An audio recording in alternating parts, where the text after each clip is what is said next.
बिना T shirt के video बनाने का भी अपना मज़ा है।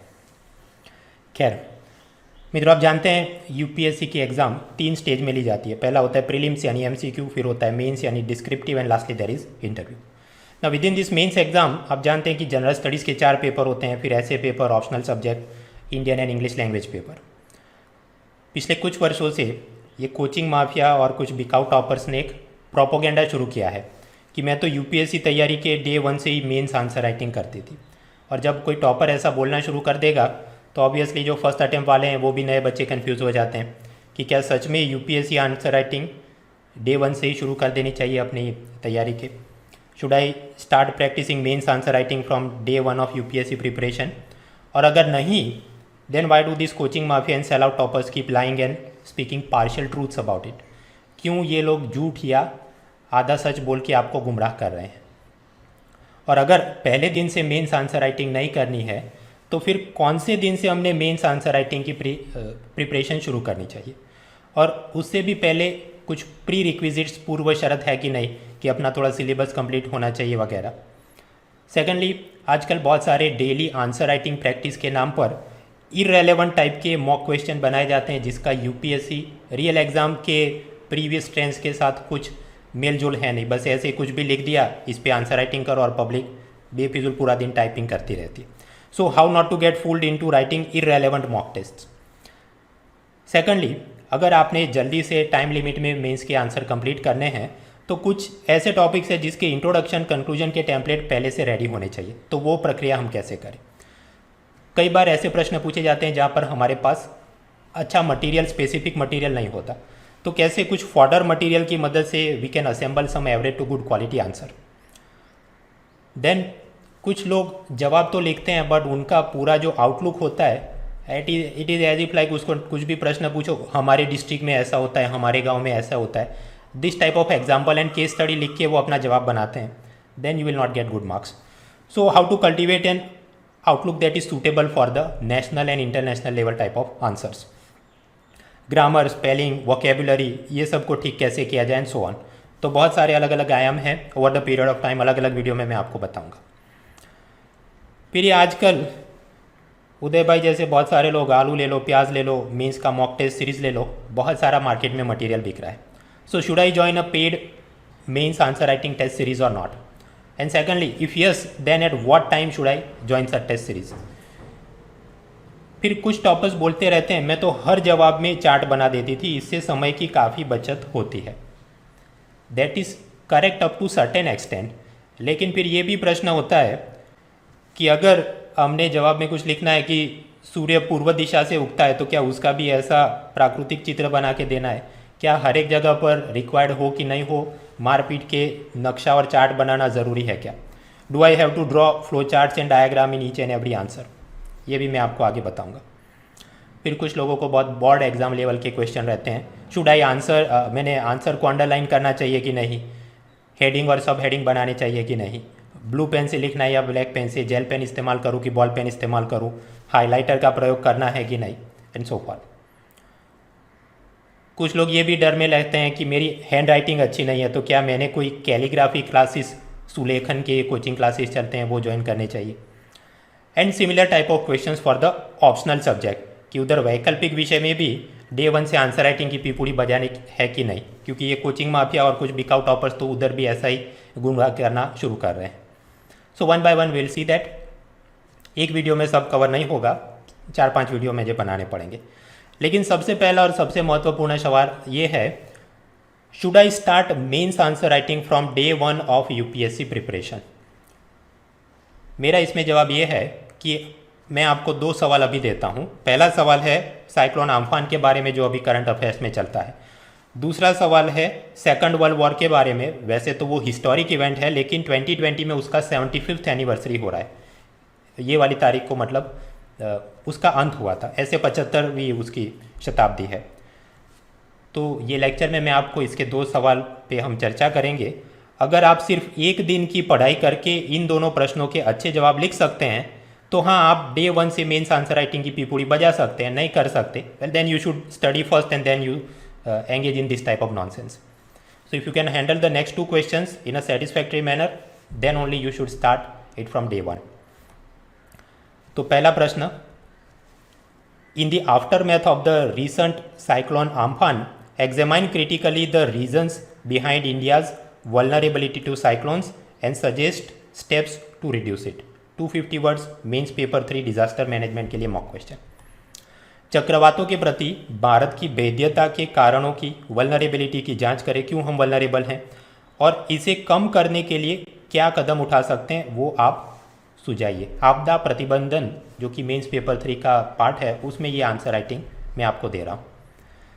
और आप इसमें भी आजकल का तमाशा जानते हैं कि ऐसा एक आध स्टेटमेंट लिख दो, फिर नीचे मुझे एक आध कोई न्यूज़पेपर का कॉलम का लिंक डाल देना चाहिए, the Hindu opinion, this double disaster, Amphan cyclone, और बस ये आर्टिकल अपना हो गया। डेली आंसर राइटिंग चैलेंज के नाम पे वेबसाइट, फेसबुक, टेलीग्राम पे डाल दो, और जनता में भी मास हिस्टेरिया मतलब सामूहिक पागलपन चलता है कि डिजिटली 2-3 जगह से वो कॉलम पढ़ लूँगा और फिर मैं आंसर बना दूंगा और मैं बन गया मसीहा। So is it useful to do this exercise from day 1 of preparation और नॉट? Let us see. ये जो साइक्लोन आम्फान का प्रश्न है, इंट्रोडक्शन में आप क्या करेंगे, उसको डिफाइन करना पड़ता है, what do you understand by the term cyclone. फिर बॉडी पार्ट 1 में आप लिखेंगे कि क्यों भारत इसके अंदर वल्नरेबल है।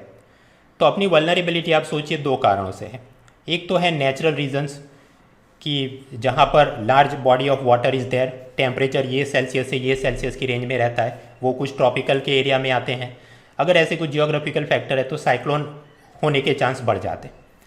लेकिन ये क्या पहले दिन से पूरा अपने को ब्रह्म ज्ञान हो जाएगा? नहीं, उससे पहले तो आपने मेंस पेपर 1 जियोग्राफी, उसका सब टॉपिक फिजिकल जियोग्राफी, उसका भी सब टॉपिक क्लाइमेटोलॉजी, हवामान शास्त्र, वो आपने पढ़ना होगा, तब आपको ये आएगा। फिर आपने दूसरे भी कुछ मैन मेड फैक्टर्स की चर्चा करनी होगी, जैसे कि साइक्लोन आता है लेकिन रास्ते में अगर बहुत सारे मैंग्रोव के जंगल हैं तो वो साइक्लोन की स्पीड को, वहाँ जितना पानी और हवा आ रही है उसको थोड़ा धीमा कर देगा, तो हम शहर में रहते हैं तो बच जाएंगे, बफर प्रोटेक्शन। लेकिन because of this urbanization, industrialization, pollution and all those things, ये mangrove and forest cover is getting destroyed. तो ये भारत को वल्नरेबल बनाता है और ये हो गया एक मैन मेड फैक्टर। लेकिन ये भी क्या पहले दिन में ब्रह्म ज्ञान हो जाएगा? नहीं, इससे पहले ज़रूरत होगी कि आपने मेंस पेपर 1 और वहाँ पर भी ज्योग्राफी और सब टॉपिक है अर्बनाइजेशन, प्रॉब्लम्स एंड रेमेडीज़, फिर एक अलग से मेंस पेपर 3 में एनवायरनमेंट रिलेटेड इश्यूज़, ये सब पढ़ा होगा, तो आपके पास ये सब मुद्दे तैयार होंगे। Then body part 2, suggest the steps to reduce vulnerability. तो वल्नरेबिलिटी कम करनी है, then you have to talk something about disaster related adaptation and disaster mitigation. Adaptation और मिटिगेशन ये दोनों समान चीज़ नहीं है, वो अलग अलग हैं। उसमें आप जो सजेशन देंगे उसके भी प्रकार अलग अलग होते हैं। एक ऐसी चीज़ है जो पहले से करनी है, एक ऐसी की जो बाद में करनी है, एक ऐसी की जो हमने मान लेना है कि डिजास्टर आएगा ही और हमने उससे बचने के लिए क्या क्या करना होगा। सो like that adaptation, mitigation, preparedness अलग अलग टर्म्स हैं। बिना पढ़े लोग कहीं पर भी कुछ भी वर्ड यूज़ करते हैं और फिर प्रोफेसर अच्छे मार्क देते नहीं। सो अगेन दिस रिक्वायर्स कि आपको मेंस पेपर 3 और वहाँ पर डिजास्टर मैनेजमेंट की थियरी आपने पढ़ी हो, तब आपको पता होगा कि एडेप्टेशन इसको बोलते हैं, मिटिगेशन इसको बोलते हैं, वल्नरेबिलिटी ये होती है, प्रिपेयर्डनेस और रिजिलियंस इसको बोलते हैं। And lastly conclusion. तो कंक्लूजन में आप कुछ गरीबों की बात कर सकते हैं कि कैसे डिजास्टर में परेशान होते हैं या sustainable development goals, and therefore we have to increase our preparedness, we have to reduce our disaster vulnerability. तो मतलब कितना सारा आपके पास अलग अलग जगह से थोड़े थोड़े एक दो सेंटेंस होने चाहिए, तब जाके अच्छे से हम लोग ये 250 वर्ड्स में लिख सकते हैं। न्यूज़पेपर में किसी ने सिर्फ एक कॉलम लिख दिया और मैं आपको उसका लिंक दे दूं कि ये बेटा एक कॉलम पढ़ लो और इसमें से जवाब बना दो, well that will not help you. अगर ऐसा सिर्फ एक कॉलम पढ़ के आप जवाब लिखेंगे तो वो अच्छा जवाब नहीं होगा, वो साधारण किस्म का जवाब ही होगा। नॉट एन एक्सीलेंट और good quality answer, only an average type of answer. और साधारण किस्म का जवाब लिखेंगे तो असाधारण मार्क तो नहीं मिलेंगे, एक्स्ट्रा ऑर्डिनरी मार्क नहीं मिलेंगे, साधारण एवरेज मार्क ही मिलेंगे। So how does it hurt you? Mains paper 1, 2, 3 में ट्रेंड कुछ ऐसे रहता है कि कुल मिलाकर हर एक पेपर में 20 क्वेश्चन होते हैं। उसमें से 10 क्वेश्चन ऐसे होते हैं जो 10 मार्क के होते हैं, मतलब 100 मार्क हुए। 10 क्वेश्चन ऐसे होते हैं जो कि 15 मार्क के होते हैं, तो अराउंड दैट इज़ 150 वर्ड्स। तो कुल मिलाकर 250 वर्ड का एक पेपर, ऐसे पेपर 1, 2, 3। फिर एथिक्स का पेपर 4 भी होता है, बट वहाँ पर कुछ बार ऐसा होता है 25 मार्क्स का भी बना देते हैं प्रश्न वगैरह। एनीवेज, बट सपोज जो पेपर चेक कर रहा है वो इवेल्यूएटर या प्रोफेसर ने अपना एक बेंचमार्क तय करके रखा है कि ये जो 10 मार्क्स या 150 वर्ड का क्वेश्चन है उसमें मुझे अच्छा जवाब दिखेगा तो मैं 5 से 6 मार्क दूंगा, बहुत अच्छा दिखेगा तो 7 मार्क दूंगा, और अगर एवरेज टाइप का होगा तो 4 या उससे कम दूंगा। क्योंकि ये ह्यूमैनिटीज़ के सब डिस्क्रिप्टिव पेपर्स हैं, तो ऐसा नहीं आपको 10 में से 10 मार्क देंगे, नहीं, वो बहुत खींच के 7 के पास उसकी पेन रुक जाएगी। सिमिलरली सपोज 15 मार्क का प्रश्न पूछा गया 250 वर्ड्स, तो हो सकता है अच्छे जवाब में 6 से 7 मार्क आपको मिल जाए, एवरेज है तो 5 या उससे कम, और बहुत एक्सीलेंट तो वो आपको 8 मार्क दे सकता है। In real exam what will happen, suppose 20 question है तो उसमें से आप समझिए कि 5 तो एवरेज किस्म के जवाब आप लिख पाएंगे। वो इसलिए क्योंकि ऐसा नहीं कि सब कुछ पढ़ के गए उसी में से पेपर निकलता है, कई बार ऑब्सक्योर टाइप ऑफ क्वेश्चंस आरास जो कि हमारे पास कंटेंट नहीं होता, तो अच्छा जवाब हम लिख नहीं पाते। कुछ बार टाइम लिमिट अपनी कम हो रही है और उसके कारण पॉइंट्स तो है बट पूरे लिख नहीं पाएंगे। सो सपोज 20 में से 5 हमने एवरेज लिखे, 12 हमने गुड क्वालिटी के लिखे, और एक्सीलेंट 3 लिखे। एक्सीलेंट 20 में से 20 सभी एक्सीलेंट नहीं लिख सकते मित्रों, ये कोई वीडियो गेम नहीं कि हर बार हम गोली मारे तो वो मर जाए और हमें कुछ नहीं हो। इन रियल एग्ज़ाम यूपीएससी के अंदर बहुत कम बार ऐसा दिखेगा कि आपने जो बाय हार्ट प्रिपेयर करके गए थे, सपोज स्मार्ट सिटी या ऐसा कोई बड़ा टॉपिक जो बहुत हाई प्रोफाइल भी था, आपने बहुत दिल से तैयार किया था और उसमें से कोई प्रश्न आए, सो वर्बेटिम आंसर आप एक एक मुद्दा रटा हुआ लिख सके, ऐसा सीन बहुत कम बनता है। तो मे बी 3 और 4 एक्सीलेंट जवाब आप लिख सकते हैं, बाकी रियल एग्जाम में तो ज़्यादातर गुड क्वालिटी में आपके जवाब बनेंगे। So it is not possible to write excellent in each the answer. तो अगर सपोज ऐसा आपका कुछ अटैम्प्ट हो रहा है कि 20 में से 3 एक्सीलेंट, 12 गुड और 5 एवरेज लिखे आपने, दिस विल रफली ट्रांसलेट टू अराउंड 100 से 115 मार्क मिलेंगे आपको 250 मार्क्स में से, डिपेंडिंग कि आपने ये जो गुड और एक्सीलेंट में जो जवाब लिखे वो 10 मार्क वाले थे या 15 मार्क वाले, तो थोड़ा बहुत कम ज़्यादा होते रहेगा। बट माई पॉइंट इज़, ये अगर आप एवरेज क्वालिटी के जवाब बहुत ज़्यादा लिखेंगे, क्योंकि डे 1 से आंसर राइटिंग प्रिपेयर करेगा वो आदमी का डे 1 में तो कोई कंटेंट होगा ही नहीं, तो ऐसे फटीचर जवाब का तो फटीचर मार्क ही आएगा। So more average number of average quality answers are written, then what will happen, एक तो मेंस का कट ऑफ क्लियर नहीं होगा, आपको इंटरव्यू कॉल नहीं मिलेगा। दूसरा, इंटरव्यू कॉल मिला बट जो मेंस प्लस इंटरव्यू के मार्क्स ऐड करेंगे तो आपका फाइनल सिलेक्शन में आ नहीं पाएंगे मेरिट में, और अगर मेरिट में आ भी गए तो आपका मेरिट नंबर इतना पीछे होगा कि वो Indian information service, postal service वगैरह कोई नीचे वाली सर्विस मिलेगी, जो IAS IPS बनने का ख्वाब होगा वो शायद पूरा नहीं हो पाएगा। So that is the consequence of not doing the things in a proper and systematic manner. वापस आते हैं, बात कर रहे थे mains paper 3 disaster management, cyclone related जवाब देख रहे थे। अब उसका कंक्लूजन सपोज 250 वर्ड्स में पूछा गया, देन इट इज़ एक्सपेक्टेड कि कंक्लूजन जरा आपने अच्छा लिखा। So let us try this. Conclusion, निष्कर्ष हम कुछ ऐसा लिख सकते हैं, a large number of Indian population lives below the poverty line, गरीबी रेखा के नीचे लोग रहते हैं। Many of them lack the social security in jobs and they do not have insurance cover for their life और प्रॉपर्टी और animals. ना उनको नौकरी में कोई सामाजिक सुरक्षा है कि नौकरी पे नहीं जाएगा फिर भी मैटर्निटी बेनिफिट मिलेगा या कुछ अनएम्प्लॉयमेंट अलाउंस मिलेगा, और ना ही उसके पास कुछ बीमा कवच है कि मर गया या उसके भेड़ बकरी मर गई या घर टूट गया तो कोई पैसा देगा। Therefore any type of disaster plummets them towards more poverty, destitution and death. कोई भी आपदा आएगी वो गरीब और गरीब हो जाएगा, मर जाएगा, भिखमरी की हालत में आ जाएगा। So need of the hour is to increase the resilience against all type of disasters including, प्रश्न में आपको जो लिखा है वो डिजास्टर का नाम छाप देना है, अर्थक्वेक का भी बोल सकते हो, साइक्लोन भी, सुनामी भी, वॉल्केनो भी, जो आपको ठीक लगे, जो पूछा गया है।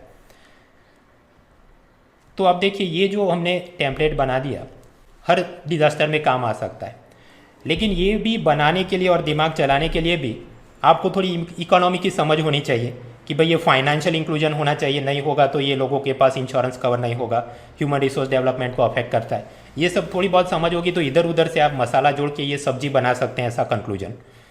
तो ये सारा नॉलेज भी मतलब एक ही दिन में एक न्यूज़पेपर कॉलम पढ़ा और आपको सारा ब्रह्म ज्ञान हो जाएगा, हाउ इज़ दैट पॉसिबल। तो मतलब ये रैंडमली कोई भी एक कॉलम पढ़ के जवाब लिख दूँ डे 1 से, ये कोई स्मार्ट वर्क नहीं है, ये गधा मजूरी है जो रिजल्ट अच्छा नहीं देती। आपने हार्ड वर्क नहीं करना, आपने स्मार्ट वर्क करना है। फॉर एग्जाम्पल, ये रैंडमली एक सब्जेक्ट दूसरे सब्जेक्ट की आंसर राइटिंग की पीपुड़ी बजाना बंद करके अगर आप ब्लॉक पसंद करें कि डिजास्टर मैनेजमेंट में एक बार पढ़ लेता हूँ और फिर उसके सभी आंसर की थोड़ी प्रैक्टिस करता हूँ, so suppose you start like that कि पहले 6 दिन आपने डिजास्टर मैनेजमेंट ज्योग्राफी के जो एंगल थे वो सब देख लिया और फिर आप एक साथ जवाब देखना या बनाना शुरू करते, then it becomes very easy, क्योंकि सीधे सीधे टेम्पलेट अपना छपना शुरू हो जाएगा. फॉर एग्जाम्पल साइक्लोन, तो साइक्लोन के कुछ भी पूछा जाए इंट्रोडक्शन क्या होगा, it is an adverse weather phenomena where in X things happens. Suppose flood का पूछ ले तो उसमें भी सिमिलर फॉर्मेट में टेम्पलेट छप जाएगा. It is an adverse weather phenomena जहाँ पर ये होता है बारिश ज़्यादा होती है, ड्रॉट मतलब वो सूखा या अकाल. It is an adverse weather phenomena जहाँ पर पानी कम आता है. फिर सुनामी, तो सुनामी में क्या बोलेंगे, एडवर्स वेदर फिनोमिना नहीं, it is an adverse geophysical phenomena जहाँ पर क्या होता है समंदर में भूकंप आ जाता है और लहरें अपने कोस्टल एरिया को बर्बाद करती. तो मतलब एक साथ हमारे बहुत सारे टेम्पलेट तैयार हो गए, तो याद करना भी आसान है और रियल एग्जाम में छापना भी बहुत आसान है.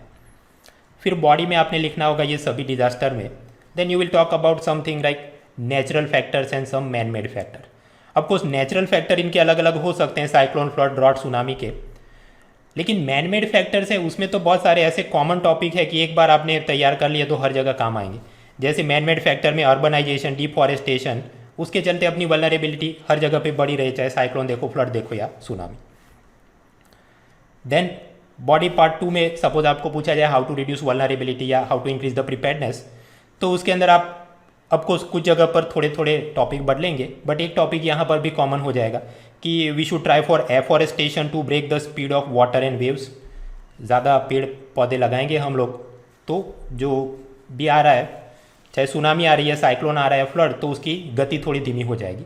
और ज़्यादा पेड़ लगाए तो ड्रॉट भी थोड़ा मतलब बारिश अच्छी होगी वगैरह से अच्छा हो सकता है. एंड लास्टली द कंक्लूजन, तो कंक्लूजन का टेम्पलेट तो अभी 2-3 स्लाइड पहले जो हमने देखा वही छाप देना है कि सब लोग गरीब हैं, इंश्योरेंस कवर और सोशल सिक्योरिटी के प्रॉब्लम, तो उनको और गरीब नहीं होना देना है. Then we must do more preparedness of the disaster. यानी कि अगर आपने कंटिन्यूसली तैयारी करके फिर एक साथ मेंस आंसर राइटिंग प्रैक्टिस करी, you will gain more like this. लेकिन ऐसा नहीं करते हुए ये जो मास हिस्टेरिया, सामूहिक पागलपन चल रहा है कि डेली आंसर राइटिंग के नाम पर रैंडम सीक्वेंस में कोई भी आपको कोई करंट अफेयर्स का टॉपिक दे दे और आप बाकी सब काम छोड़ के इसमें लग जाओ. फॉर एग्जांपल पहले दिन आपको ज्योग्राफी में साइक्लोन की आंसर राइटिंग सपोज आपने करी, फिर दूसरे दिन आपको बोला जाए इकोनॉमी में ये आत्मनिर्भर भारत आया है तो उसकी आंसर राइटिंग करो और एक आध कॉलम का लिंक दे दिया जाए. तो अब आप समझिए उसका आप जब इंट्रोडक्शन बनाएंगे तो वो साइक्लोन के साथ तो रिलेटेड नहीं है, उसके बॉडी पार्ट भी साइक्लोन के साथ रिलेटेड नहीं है. कंक्लूजन में हाँ कहीं थोड़ी बहुत पॉवर्टी की बात हो सकती है, बट आत्मनिर्भर Bharat requires more thing like GDP and other issues. तो ये ऐसी चीज़ें हैं कि ब्रेन का जो पूरा फ्लो है वो डिसरप्ट हो जाता है. सो ब्रेन कैनॉट को relate them and then it is becoming difficult to remember it for a longer period of time. जैसा कि इधर हमने एक बार में ही छापा ये सब, साइक्लोन, फ्लड, ड्रॉट, सुनामी, और अपने को मदद मिल गई. फिर सपोज तीसरे दिन आपको बोले कि अब इंटरनेशनल रिलेशन में ये इंडिया और नेपाल के बीच काला पानी का मुद्दा चल रहा है तो तुम उसका कुछ आंसर राइटिंग करो. Well that is now not related with the आत्मनिर्भर भारत, तो इंट्रोडक्शन, बॉडी, कंक्लूजन वो सब अलग हो जाएगा. तो ये इधर उधर की फ्रैगमेंटेड प्रिपरेशन में आपका स्पेशलाइजेशन एक एक टॉपिक पर सब्जेक्ट एक्सपर्टीज बन नहीं पाएगी. आप जानते हैं यूपीएससी मेंस का सिलेबस, मेंस पेपर 1 में आता है history, social science, geography. Mains paper 2 में आता है polity and governance, welfare schemes, international relation. Mains paper 3 में आता है economy, agriculture, science, disaster and environment related issues and internal security and cyber security. Mains paper 4 में है ethics की theory and then case studies.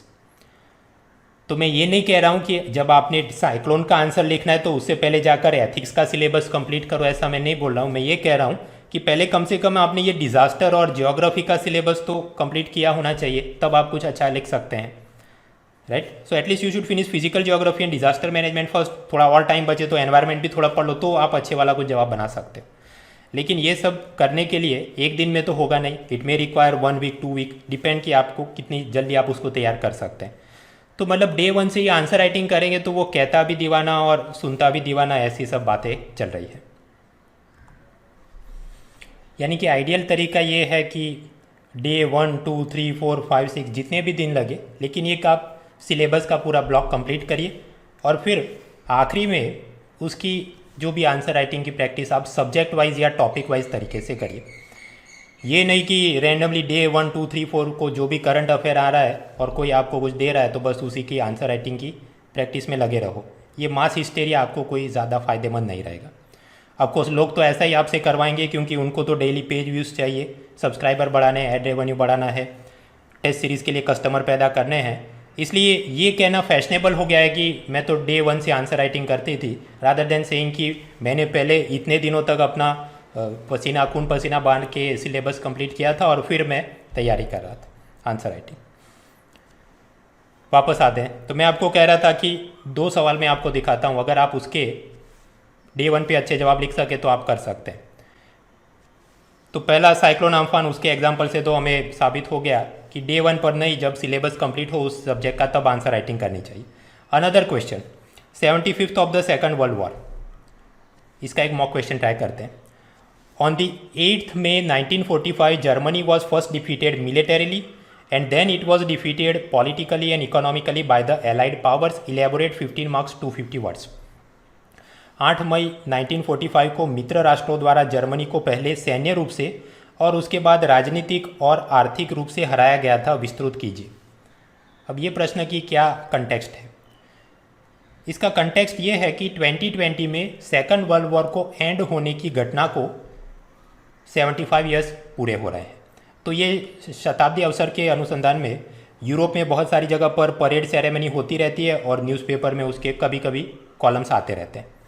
और आप जानते हैं ई लर्निंग साइट में ये सिस्टम है कि क्वेश्चन स्टेटमेंट डाल दो, कोई न्यूज़पेपर कॉलम का URL आर्टिकल डाल दो और ये हो गया आपका डेली आंसर राइटिंग प्रैक्टिस। इस पर कॉमेंट करो, इलेबोरेट करो। हाँ, तो बस मैं भी आपको बोलता हूँ, करिए, कॉमेंट करिए, इलेबोरेट करिए। क्या इसका अच्छा जवाब डे 1 पर लिख सकते हैं? भाई जवाब लिखने से पहले पूरी वर्ल्ड हिस्ट्री पढ़ी होनी चाहिए। इंट्रोडक्शन, तो वहाँ पर सिर्फ सेकंड वर्ल्ड वॉर नहीं, उसके पहले क्यों वर्ल्ड वॉर हुआ था, तो inter war years, treaty of Versailles, rise of Hitler, थोड़ी बहुत आपको जानकारी होगी तो आप अच्छा एक इंट्रोडक्शन बना सकते हैं। देन द पार्ट की मई 1945 में जर्मनी का मिलिट्री डिफीट हुआ, तो हाँ, वो तो बिना पढ़े भी लोग हवाबाजी में वर्ल्ड वॉर की मूवी देख के कुछ भी जवाब लिख सकते हैं। That part is not difficult. The real challenges, प्रश्न में आगे ये पूछा गया है कि पहले मिलिट्री रूप से हराया मित्र राष्ट्रों ने और फिर इकोनॉमिक और पॉलिटिकल रूप से भी हरा दिया, वो कैसे? Then you have to talk about what happened after the surrender of Germany, कि जर्मनी का आप जानते हैं ईस्ट जर्मनी वेस्ट जर्मनी ऐसा पार्टीशन हो जाता है, तो उस हिसाब से ट्रेड, फैक्ट्री, अनएम्प्लॉयमेंट, इन्फ्लेशन के सब प्रॉब्लम्स दोनों जगह क्रिएट होते हैं, क्योंकि natural resources, factory, specialist labourer वो आधे आधे इधर उधर बिखर गए। इसके चलते जर्मनी आर्थिक रूप से टूटने लगा। पॉलिटिकल डिफीट भी हो गया क्योंकि एक जर्मनी के अब 2 हिस्से हो गए, ईस्ट जर्मनी वेस्ट जर्मनी, और दोनों ही जगह पर रशिया और USA अपने अपने पपेट रिजीम और लोगों को खड़ा कर देते थे।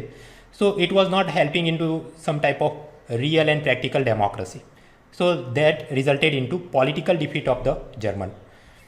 एंड लास्टली कंक्लूजन में आप क्या लिख सकते हैं? इधर भी अगर सोचना शुरू करें कि हाँ ये सब हुआ बट अल्टीमेटली जर्मनी का वापस रीयूनिफिकेशन और फिर वो गाड़ी पटरे पर आती। So conclusion could be something like, thus Germany was defeated militarily, politically and economically, and this period of downturn और turmoil continued until the fall of Berlin Wall and German reunification in 1989। जब वो दीवार का ध्वस्त होता है, वापस मिलते हैं, और अब तो हम जानते हैं कि वापस वो एक इकोनॉमिक पावर बन गया। खैर अभी प्रेजेंट डे यूरोपियन यूनियन बना और वहाँ तक भी खींचने की ज़रूरत नहीं, बट कम से कम बर्लिन वॉल का पतन तब तक का अगर आपने लिखा है, then it helps you give a proper impression कि हाँ अच्छा कंक्लूजन बनाया है। So now the challenge is, day 1 को आंसर राइटिंग की पीपूरी बजाओगे तो मैक्सिमम आपको इतना पता होगा कि वर्ल्ड वॉर 2 हुआ था और जर्मनी हार गया था, लेकिन ये जो बाकी की चीज़ें हैं कि कैसे economic political defeat and this fall of German Berlin wall, ये ऐसा नहीं कि आसमान से गिर रहा है, ये सब चीज़ें भी NCERT में दी गई है, कोल्ड वॉर से लेके सब चीज़ें, लेकिन वो आपने पढ़ना पड़ेगा एंड इट टेक्स टाइम। ऐसा नहीं डे 1 को एक न्यूज़पेपर कॉलम पढ़ लिया और जवाब अच्छे बन गया।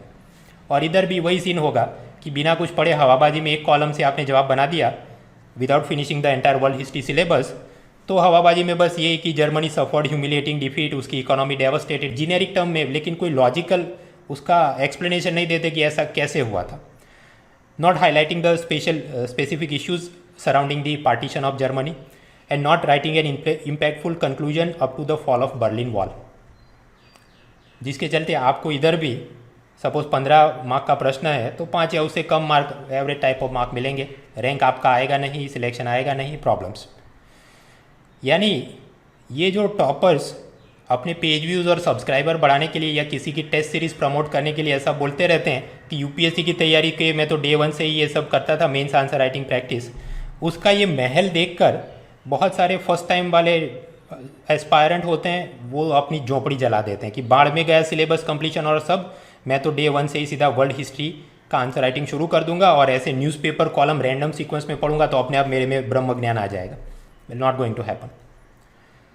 Another question, Atmanirbhar Bharat is not just a mere fiscal stimulus package but also a set of reforms for the ease of doing business and ease of availing credit. Elaborate.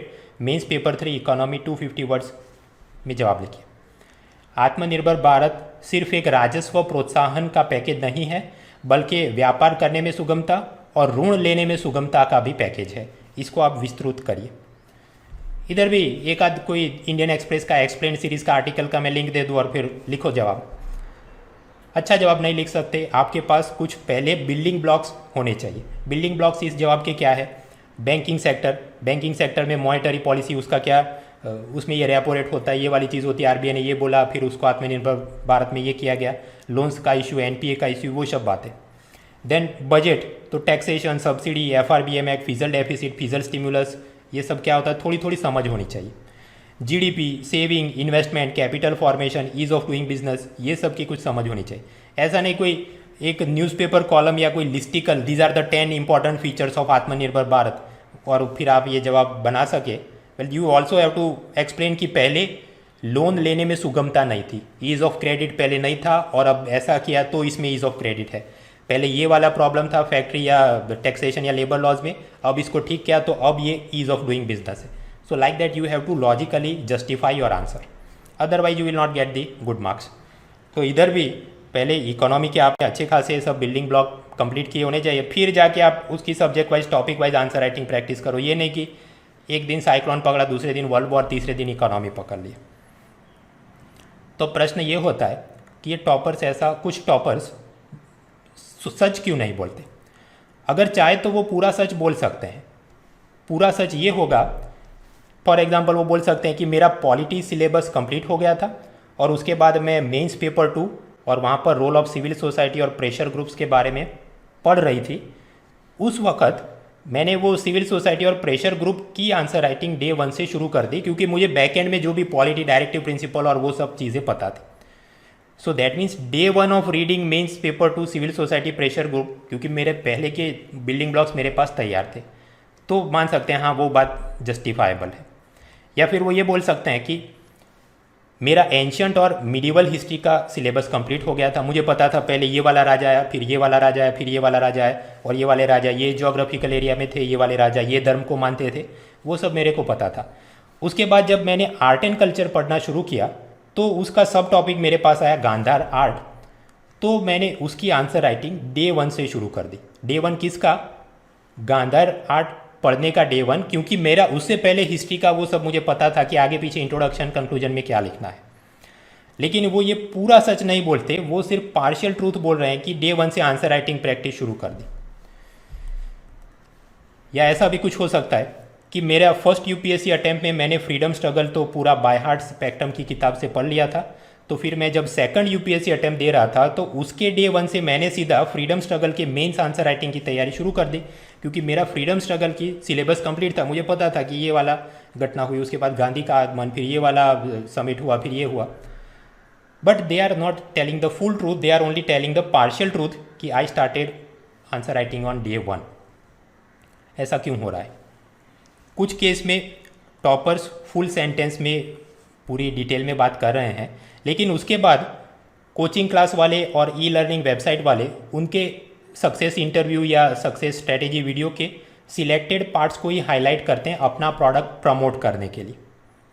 कुछ बार ये होता है कि टॉपर्स कोई अवेयरनेस सेमिनार कर रहा है और उसके पास बहुत ज़्यादा टाइम नहीं होता, तो जल्दबाजी में वो बोल देता है ऐसे जनरलाइज स्टेटमेंट कि हाँ वो तो डे 1 से ही शुरू कर देना चाहिए वगैरह। कुछ बार कुछ टॉपर्स ऐसे हैं जिनको बस जनता के सामने I am very cool, I am very awesome ऐसा दिखाना है, तो मैं बहुत मेहनत करके पास हुआ तो उसमें तो कूलनेस और ऑसमनेस किधर है? तो फिर वो ऐसा, मैं तो विदाउट स्टडिंग एनीथिंग पास हो गया, या मैंने तो तैयारी करी लेकिन ऐसे नॉन कन्वेंशनल तरीके से करी कि मैंने ये वाला नहीं पढ़ा, मैंने ये वाला नहीं देखा, मैंने इसका ये काम पहले कर दिया। सो देयरफॉर वो कूल और ऑसम स्थापित करने के लिए प्रस्थापित सिद्धांतों के विपरीत जाकर मैंने कैसे सफलता हासिल की, ऐसी अपनी एम्बेलिश टाइप की बड़ा चढ़ाकर बनाए वाली स्टोरी बताते हैं। लेकिन ज़्यादातर तो मुझे लगता है कि इनके ऐसे झूठ और पार्शियल ट्रूथ के पीछे कोचिंग माफिया का हाथ है, क्योंकि अल्टीमेटली टॉपर के सक्सेस स्ट्रेटेजी और सेमिनार वो फाइनेंस कौन करता है? कोचिंग वाले। उसके लिए 25,000 50,000 लाख रुपए, कुछ बार कैश नहीं दिया तो आईफोन या कोई गिफ्ट दे दिया जाता है कि आप आके हमारे क्लास में ऐसा कुछ सेमिनार या स्ट्रेटेजी की लेक्चर करो। तो जब आपको टॉपर को इतना हैंडसमली पैसा मिल रहा है तो स्वाभाविक है वो भी थोड़ा मॉरली ऑब्लाइज्ड फील करता है कि मुझे भी इनका प्रोडक्ट थोड़ा सेल करने के लिए अच्छे 2-3 वाक्य बोलने चाहिए। तो वो बिकाऊ लोग बोलते रहते हैं। कुछ बार तो टॉपर और कोचिंग क्लास ओनर उन दोनों के बीच कोई भेद रेखा बचती नहीं। जैसे 2017 में एक यूपीएससी टॉपर था सफ़ीर करीम, आईपीएस में सिलेक्ट होते हैं ये साहब, और उसके बाद अपने ही कोचिंग क्लासेस केरला तमिलनाडु इलाके में चला रहे थे और फिर उनको वापस लगा कि नहीं आईपीएस में मज़ा नहीं, मुझे आईएएस बनना है। तो वापस एग्ज़ाम में रीअपियर होते हैं और वहाँ मेंस एग्ज़ाम लिखते वक्त ब्लूटूथ डिवाइस लेके आए थे और उनकी वाइफ उनको जवाब लिखा रही थी। ऐसे चोरी करते वो पकड़े गए। IPS officer on probation caught cheating in UPSC exam via Bluetooth headset, arrested in Chennai. तो जब ऐसे लोग टॉपर्स बन रहे तो वो क्या आपको ट्रू और इम्पार्शियल एडवाइस देंगे, सोचने का विषय है। मित्रों, बिजनेस पर्सपेक्टिव भी बहुत सारे हैं इसके। सपोज 2018 की बात करें, फाइनल वैकेंसी या पोस्ट अराउंड 812 थी। तो उस हिसाब से उन्होंने गिन के रखा हो गया कि अराउंड 2.5 टाइम्स लोगों को हम लोग इंटरव्यू के लिए बुलाते हैं।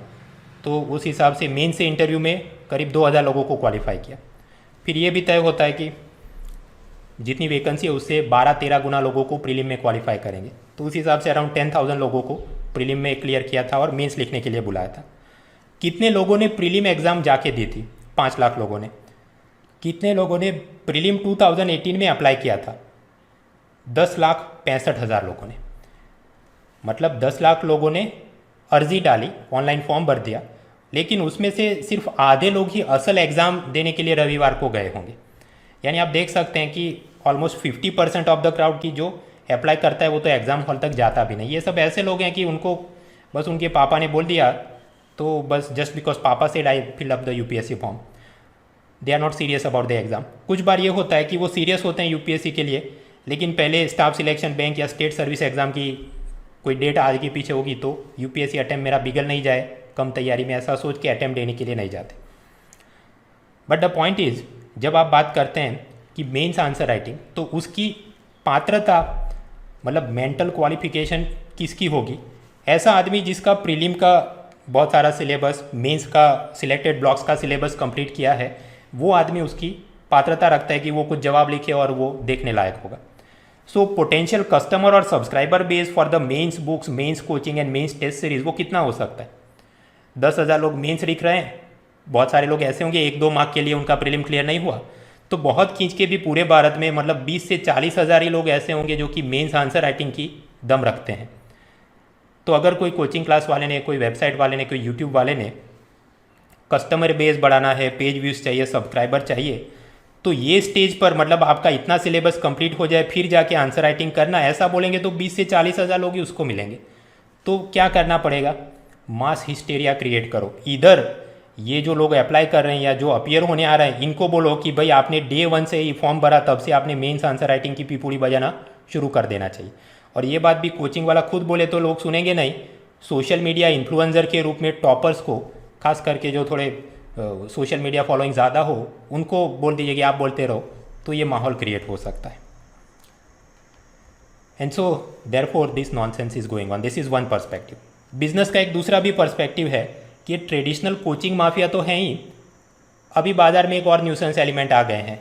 बहुत सारे चिकनी चुपड़ी बातें करने वाले jobless MBA and engineer type persons, जिनको यूपीएससी एग्ज़ाम क्या है उसका 0 से 5% आइडिया या एक्सपीरियंस ही है, लेकिन बस ई लर्निंग की साइट शुरू कर देते हैं, यूट्यूब चैनल शुरू कर देते हैं कि डे 1 से मेंस आंसर राइटिंग की पीपूड़ी बजाओ, मास हिस्टेरिया क्रिएट करो। और इसमें मेहनत भी नहीं लगती। न्यूज़पेपर का कॉलम कोई भी रैंडमली एक स्टेटमेंट उठा दो और कोई लिंक दे दो और करो डेली आंसर राइटिंग। तो इनका क्या होता है, चिकनी चुपड़ी बातें करके बस Google AdSense, YouTube, advertisement banner, referral income, Flipkart, Amazon, वो सबसे पैसा कमाना है। थोड़ा नाम बन गया, शोहरत हो गई तो खुद की पेड टेस्ट सीरीज शुरू करो, और आखिर में कुछ नहीं जमता तो डोमेन नेम है वो कोई बड़ी स्टार्टअप कंपनी को बेच दो। मैं ये नहीं कहता ये लोग सब खराब हैं या कुछ बदमाश है, भाई सबको अपना घर चलाना है तो कुछ ना कुछ काम करना पड़ेगा। मैं भी यूट्यूब चलाता हूँ, क्यों, पैसा मिलता है। लेकिन आपने ये भी ध्यान रखना है कि करोड़पति बनने के चक्कर में ये लोग जो खुद करोड़पति बनना चाहते हैं, उन्हें आप करोड़पति बनाने के चक्कर में खुद का अटेम्प्ट तो बर्बाद नहीं कर रहे हैं ये सब मास हिस्टेरिया में कि सिलेबस कंप्लीशन गया बाढ़ में, डेली आंसर राइटिंग करते रहो। Please don't fall into such traps.